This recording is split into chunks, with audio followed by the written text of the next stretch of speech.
السلام علیکم۔ ماہ رمضان کی فضیلت احادیث کی روشنی میں حضرت ابو ہریرہ رضی اللہ تعالیٰ عنہ سے روایت ہے کہ رسول اللہ صلی اللہ علیہ وآلہ وسلم نے فرمایا، جو شخص رمضان کا ایک روزہ بھی بلا عذر شرعی، سفر اور مرض کے بغیر چھوڑ دے،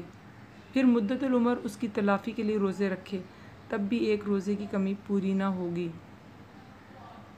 رسول اللہ صلی اللہ علیہ وآلہ وسلم نے فرمایا، گرمی کے موسم میں روزہ رکھنا جہاد ہے۔ نبی اکرم صلی اللہ علیہ وآلہ وسلم نے فرمایا، روزہ ایک ڈھال ہے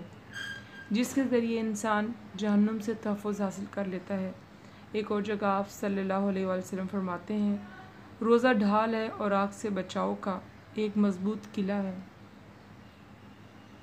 رسول اللہ صلی اللہ علیہ وآلہ وسلم نے فرمایا، بے شک اللہ تعالیٰ ماہ رمضان کے ہر دن اور رات میں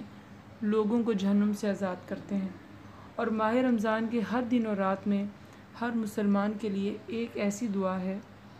جسے قبولیت سے نوازا جاتا ہے۔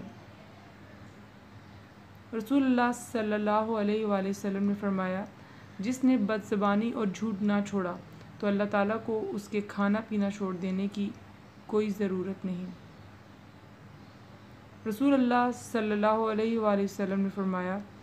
صبر کے مہینے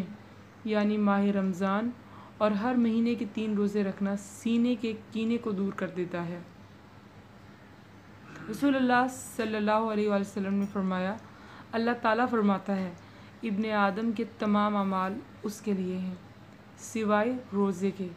بے شک وہ میرے لیے ہے اور میں خود اس کا بدلہ دوں گا۔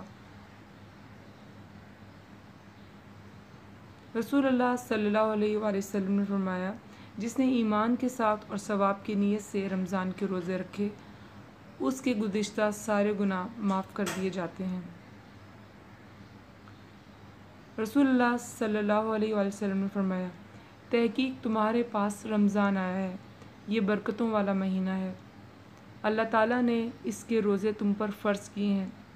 اس میں جنت کے دروازے کھول دیے جاتے ہیں اور جہنم کے دروازے بند کر دیے جاتے ہیں اور شیاطین جکڑ دیے جاتے ہیں، اس میں ایک رات ہے جو 1000 مہینوں سے بہتر ہے، جو اس کی بھلائی سے محروم رہا تو تحقیق وہ محروم ہی رہا۔